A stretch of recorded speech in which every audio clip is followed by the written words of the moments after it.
Actually, we need to talk about what we're doing, right?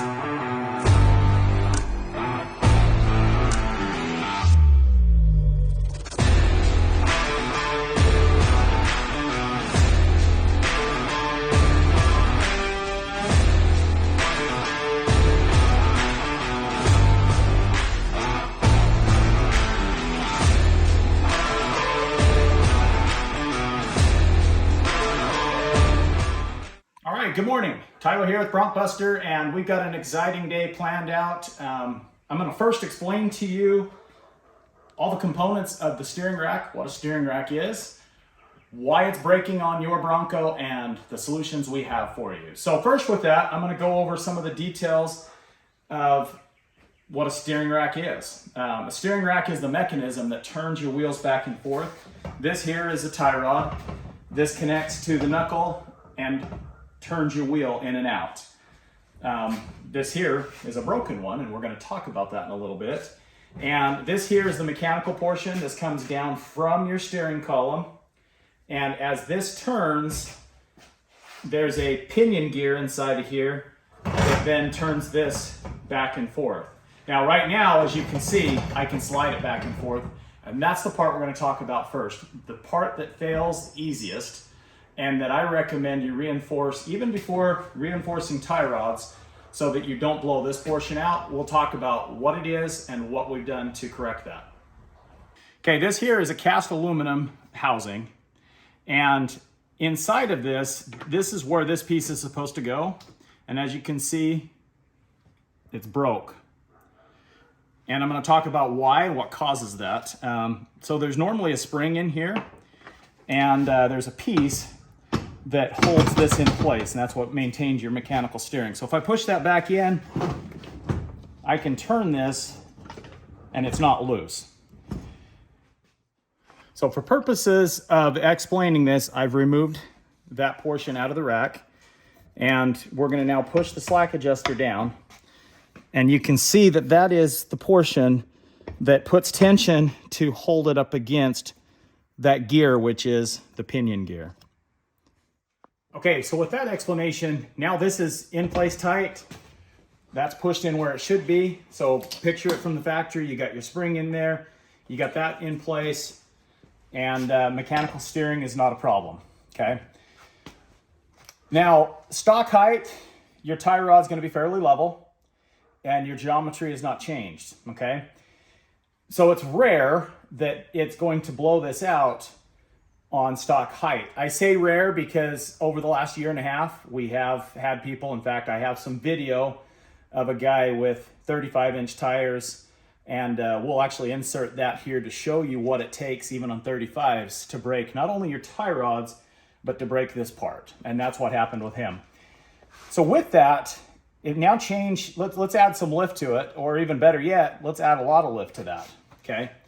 Now that angle, you got this, your pinion gear coming down here, and your tie rod sitting about like that at that angle. Now, you get a lot of down travel, and your front end's lifted up, you're going up an obstacle, you're in the mud, you're in the snow, you get a lot of wheel spin, and your tire is up and down, and you're at that angle, and then all of a sudden it connects. When that connects, that energy comes up, blows that out, and you now lose mechanical steering. So this is the most important part that you do not want to lose, because we've had instances where guys have lost that portion and didn't realize it until they were headed home, and then lost all steering. So that's number one priority, and so I recommend the bushing first. Second thing I recommend is to reinforce your tie rods. Now there's multiple ways to do it. Okay, so what this is the Buster brace. You might have seen this out there. Some call it a sleeve, some call it the splint, whatever you want to call it. But the weakest part of your tie rod is right across here. That's where it's either going to break here, somewhere along that point.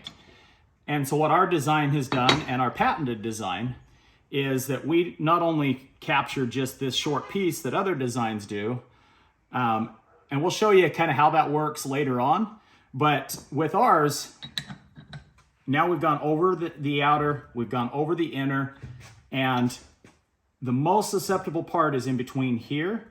We've actually never had a failure here. Only time we've had a failure has been right there. And that's, to my knowledge, I'm the only one that's done that. And that's been out trying to break things. And then the only other spot that I've broken is down inside there at next down. So that becomes your next two weakest points. But for me, that's been 40-inch tires, aired down to 7 PSI, 538 gears, climbing up some stuff that most of you aren't going to ever want to try. But it does fail in those spots eventually, because there's always a fail point. Once you reinforce, I reinforced all my drivetrain. I put, the Dana 44 in the front end, 32 spline, and after that, we started failing here. Okay, so now that we've reinforced the steering rack with the bushing, your tie rods, now you can take it to that next level. And that next level is probably 37-inch tires, maybe a more extreme lift, 3-4 inches of lift. And again, tie rods, you're gonna have an interaction on this side very similar to this side. In fact, we're gonna talk about what causes this, and you can kind of see my graveyard of housings up here and how we fix it. So first off, what causes it? And that is, as you can see in there, there's no support. And you'll see in the video that we will attach in here later on, when you see the dynamics of rock crawling, this here flexes quite a bit. You'll see the tie rod is coming up and down. And we know this because we've gone out and tested and watched it and looked at it. And so I'm confident that that video is going to show this movement in there. Now, if you can imagine that movement, and usually the way it comes is it's got this little piece of plastic in here. A lot of you will probably notice as you pull this off, or if you tear into there, you'll start seeing pieces of plastic.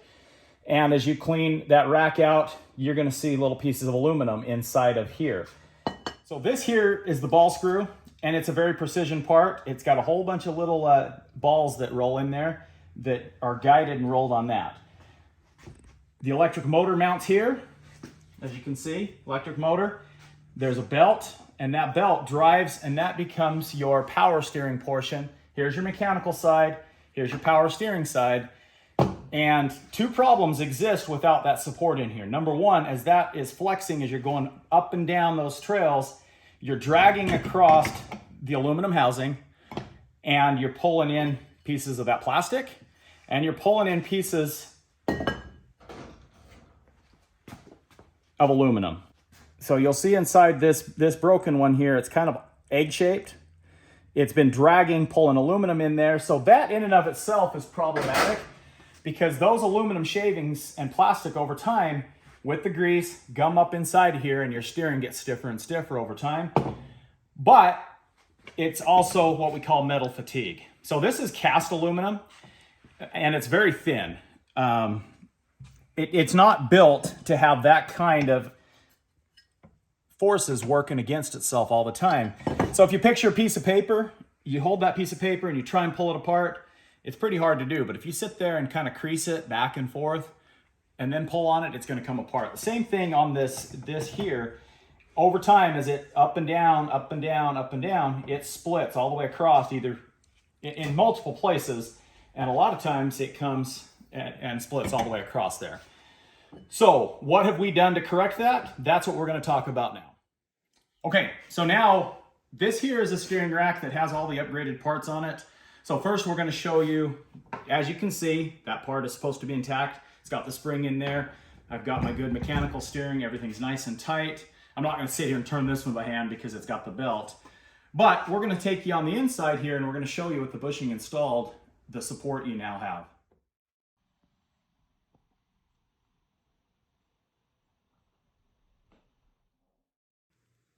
So with the bushing installed, what that's essentially done is that has now taken and spread that pressure across evenly. And the scenario I like to use is take an egg. If you take an egg with, just one finger or put pressure in one spot, it's very easy to put your hand through it. If you're able to create equal pressure all the way around that egg, this being the egg, your cast aluminum, right? and now you equalize that pressure, it takes a lot more force before it breaks. So to this date, we've got thousands of these out there installed in vehicles across the country. Nobody has ever had the rack fail with that part in there. It's a very easy install. We have videos on how to do it. It's about a 30-minute install. Okay, so with that, we're gonna show the difference here. Now with this cast aluminum versus billet. So the weight on this is almost 3 times as heavy. It's thicker, it's stronger, but it's not just thicker and stronger to make it bigger and stronger. It serves another purpose too. Again, no support on this side, same bushing in there, flex up and down that you'll see in the video later. And with that flex up and down, it puts pressure until that blows out, right? What we've done is we've installed, I'll bring you over here to show you. So we've installed a hardened steel bushing in there that offers the support. It allows the rack to glide in and out. It's got a chamfer on the end so it can't catch or interact there. But with that gliding motion on the grease, it allows for the support without flexing and damaging and pulling this all apart. So as you can see, both ends are completely different. This end has teeth. This end has basically like a screw. So we couldn't put the same components that we did on this side because any type of an acetal or any type of a plastic works perfect on this side because it's gliding and it's offering support. On this side, it's just gonna chew it up. So that's why it has a hardened steel bushing. And once that's supported on both ends, now it's mounted to the frame. A lot of people ask me, okay, what about this section between here and here?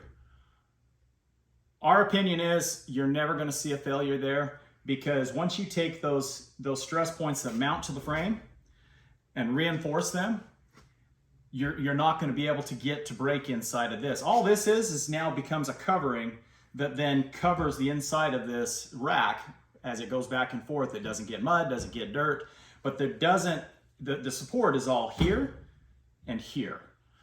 And so yeah, there are gonna be options out there that you could, people ask all the time, why not just build a whole billet aluminum rack? And the answer to that is because it's very expensive in tooling to do this part in billet. You're still gonna be using all the electronics and the motor off of these because the computer on these are very sensitive. So it has to be the right components to work with your vehicle. I think there's 7 variations between all the different models. So this portion is a very important part of it. And once that's reinforced, you're not gonna see a failure in here. So now comes the fun part. We get to go out and we get to go drive the Broncos and test what this is all gonna do. Not only test, but I'm hopeful to give you guys some good video that shows the different dynamics working on the tie rod, working on this part of the rack. I mean, we're not gonna see a failure because we've got reinforced components on our rack, but we are going to probably be able to show you some carnage maybe down in here, and we'll see what happens, but let's go have some fun now. What we're going to do is we're gonna see at what breaking point. If you guys haven't seen this before, this here is some of the other cheap solutions on the market. And I'm not saying it's a bad solution. It's kind of a good, better, and best. And that's part of what I'm gonna show in this video. We're gonna find out for ourselves, where is the breaking point on the good solution, maybe the less expensive solution. As you can see, it screws on there, it tightens up, it butts up to there, and it reinforces that piece of it. Where and when, or is this gonna break? That's what we'll find out.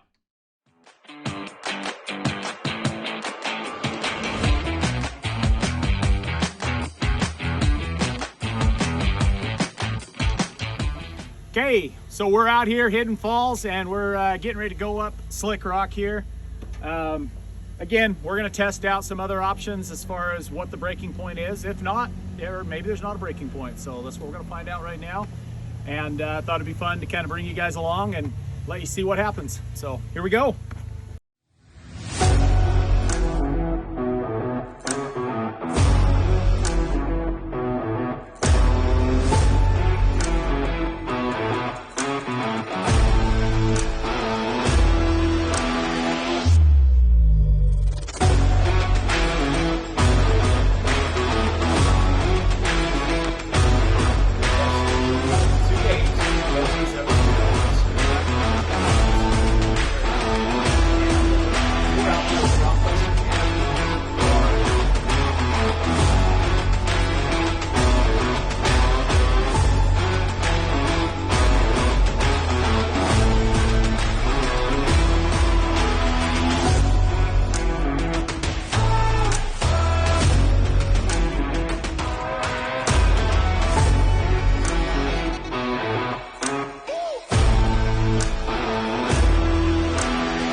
Let's see. So here's the first view other than what you'll see on the GoPro going up our first obstacle. I mean, literally first obstacle, and no bueno on the tie rod.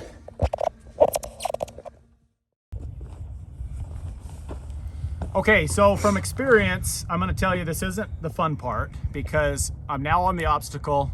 I have a broken tie rod and I can't back off the hill and I can't come up the hill, and I got to get my tires spread out to be able to work on it. So, I mean, I knew going into this that I'd probably have to deal with this, and that's fine. We'll work our way through it. But this is one of the things that you want to avoid and not have to do on the trail, is fixing something like this, because it can definitely ruin a trip, especially if you're not prepared with extra parts. So I always come with extra parts, especially coming out today. I knew there was a possibility that we might break. Honestly, I thought I'd be able to at least make it through half of the day and not be on the first obstacle. I was hoping to get a wheel some more before this, but let's fix it, and then let's try and climb up this. Actually, I'm kind of thinking maybe I'll fix that side with my buster brace, leave this side, go at it again, and if it breaks, I'll replace it, with ours again. So we're gonna kind of take a little bit of time and play with a few different ideas. Okay, so I'm trying to get this to a point I can work on it, but it's right now, because it's bent in that kind of position, I got to get it to where I can work on it. So I think what I'm going to do is I'm going to hook a winch around that tree, try and winch me over that way,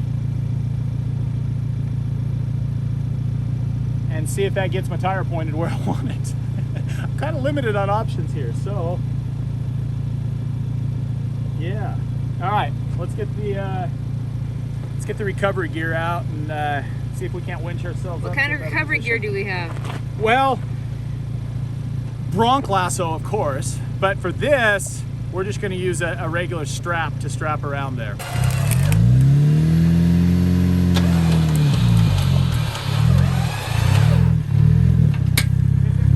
The right wheel's towing in significantly.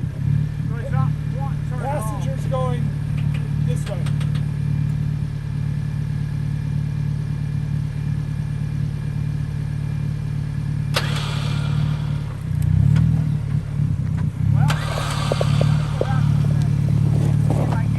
It's dragging toe in with a significant amount of camber. It's like it wants to pop off, you know. That's about as good as you're going to get it as far as straight up and down. It's just angled toe in.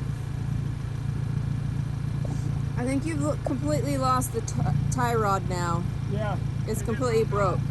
Yeah, it's broke completely. That's going to help us, actually. But Can I pull, or is it just too much? let me try and get it out of the way. Physics. Can I pull it while you go backwards, or is it? I'm not gonna. Well, now we broke the outer too, because Wait. we got so much force on that at an angle, you know. What? Yeah. What broke? Well, now it broke it off the spindle. Oh.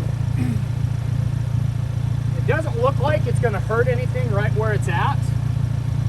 So I think we're good. I'm glad it broke, because now we're not putting pressure on the rack. But now I've got to figure out, okay, here's a thought. If you slide back a little bit, would I be able to pull the Here. wheel out? I got it. Snatch block. Okay, we're going to put a snatch block on here. We're going to come back around, and we're going to hook to around that tire, and then we're going to pull that tire out as we come up. That make sense? We're going to try it. I thought my Herculean strength.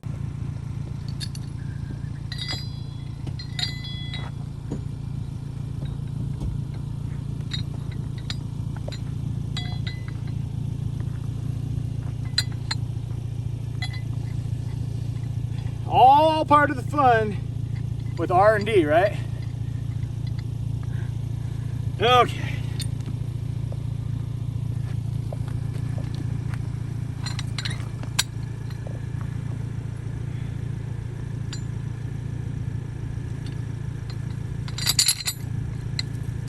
Okay.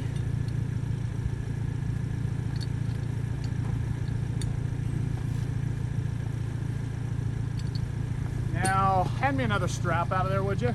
And actually, where did you put that other shackle? I think I will need it. Is it in the back? I think I might be a little nuts doing this 2 days before leaving for Sand Hollow, coming out breaking, huh? United by Bronco, here we come.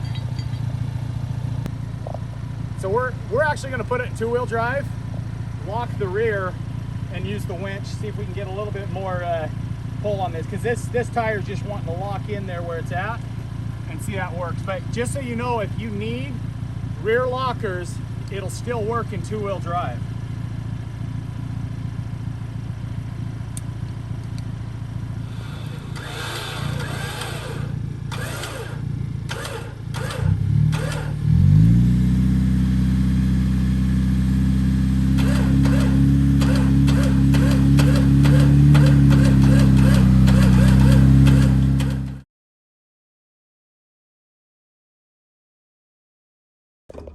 What do they say? If it was easy, everybody would do it, right? So Tyler, what are we doing? Well, we're trying to get this inner tie rod off, and it's not very easy because I can't get the boot back very far to get on it, and I can't really get in a good position, but I think I can get it. Ooh, looky there. I got it. Good job. I knew you could. This poor tie rod.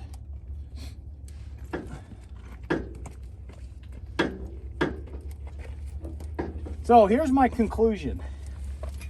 This sleeve barely pushed the problem out to this point. So I think a good test now is going to put. We're going to just put our brace on this side, but we're gonna see if this was just a fluke, once in a lifetime thing, and see if which side breaks on this one, because who knows. And if it don't break, we'll go to the next obstacle and the next until it gets dark, until it's midnight.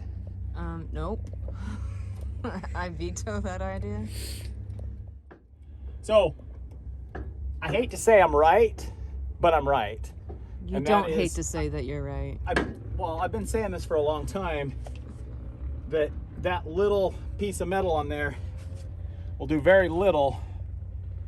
And you know, our patent covers from here all the way up the tie rod a bit to where all of the weakness is taken. And anyways, hand me that tie rod.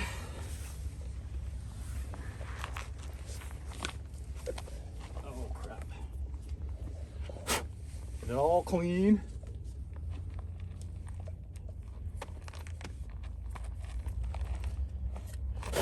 Don't want dirt inside there.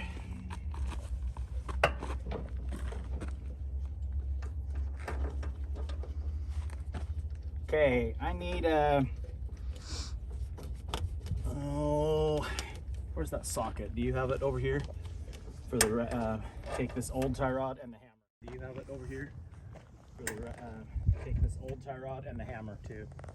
Is it behind me? Okay, so we're now going to attempt 2. I've got the tie rod reinforced on this side with the buster brace. I got the tie rod reinforced on this side with the little $65 sleeve. And again, we're gonna film the whole thing. I've got the GoPros going down there. We got 2 cameras going. Let's get some angles and see what happens.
snap that one.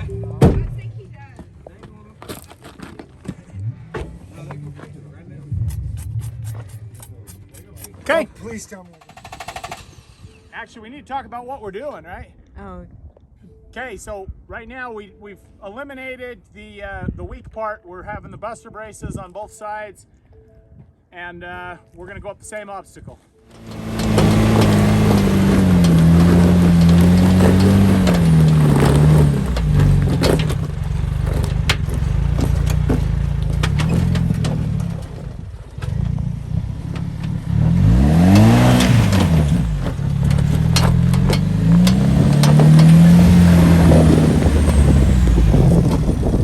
Easy peasy.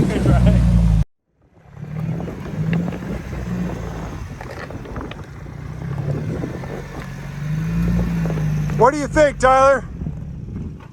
I think that there's a decent solution. I mean, there's no doubt that that sleeve will take you further than just the tie rod itself, no doubt.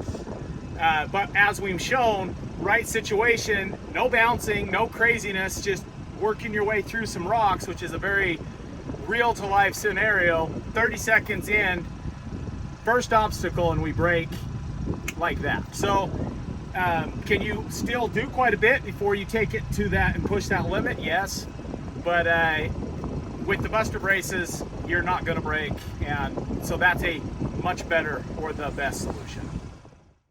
Well, it's the end of the day. We're back home now. It was a fun day. I think we gotta kind of go out and try some stuff. Definitely, as you can see in the video so far, we spent a little bit of time braking, and we're going to show you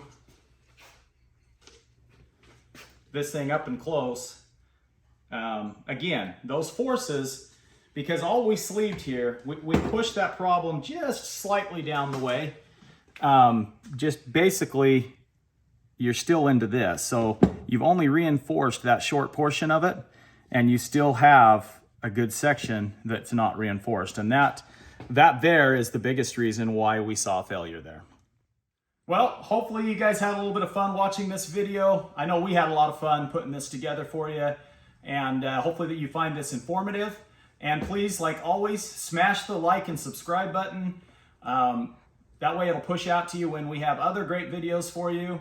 And as always, we're gonna go out there, and our mission will be to make sure that parts going on your Bronco have been Bronc Buster tested. And if they're Bronc Buster tested, you know they gotta be good.